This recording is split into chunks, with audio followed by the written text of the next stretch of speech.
নমস্কার সবাইকে, touch of নেচারের একটি নতুন ভিডিওতে সকলকে স্বাগত জানাই। স্নেক প্ল্যান্টের গাছ থেকে নতুন চারা গাছ কিভাবে তৈরি করবে চলো সেটাই আজ দেখে নিই। এই গাছটি যে দেখছো এটিও কিন্তু একটি পাতা থেকেই সৃষ্টি। তখন আমরা ভিডিও করতাম না, তাই তোমাদের সাথে সেটা শেয়ার করতে পারিনি। তাই আরও নতুন করে স্নেক প্ল্যান্টের চারা গাছ তৈরি করে তোমাদের সাথে শেয়ার করছি। এইভাবে তোমরাও একটি পাতার থেকেই কোনো রকম বাড়তি ইনভেস্টমেন্ট ছাড়াই নতুন গাছ তৈরি করে নিতে পারবে অনায়াসে। চলো এরপর শুরু করা যাক।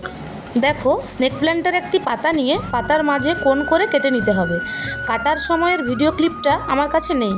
আশা করি এই ভিডিও দেখে বুঝতে পারছো কিভাবে কাটতে হবে। এইভাবে কাটলে অনেক তাড়াতাড়ি শেকড় এসে যাবে। তারপর একটা প্লাস্টিকের বোতল কেটে সেটাতে স্নেক প্ল্যান্টের পাতাটা দিয়ে রাখবে।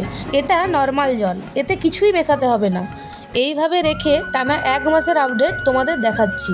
আমাদের সাথে তোমরাও ভিডিওটি উপভোগ করো। এই দিদি, 1 সপ্তাহ ছাড়া ছাড়া জলটা চেঞ্জ করতে হবে তো রে? হ্যাঁ রে বুনু, মিনিমাম 1 সপ্তাহ ছাড়া তো জলটা চেঞ্জ করতেই হবে।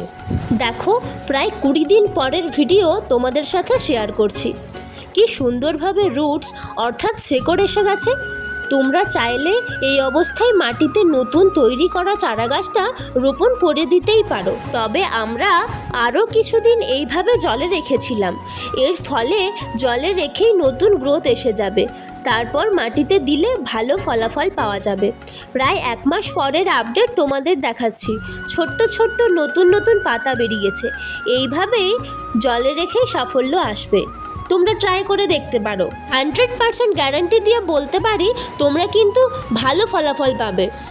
আমাদের 2 বোনের এই প্রচেষ্টা তোমাদের সকলের কেমন লাগছে অবশ্যই জানিও। আজকের মতো টাটা।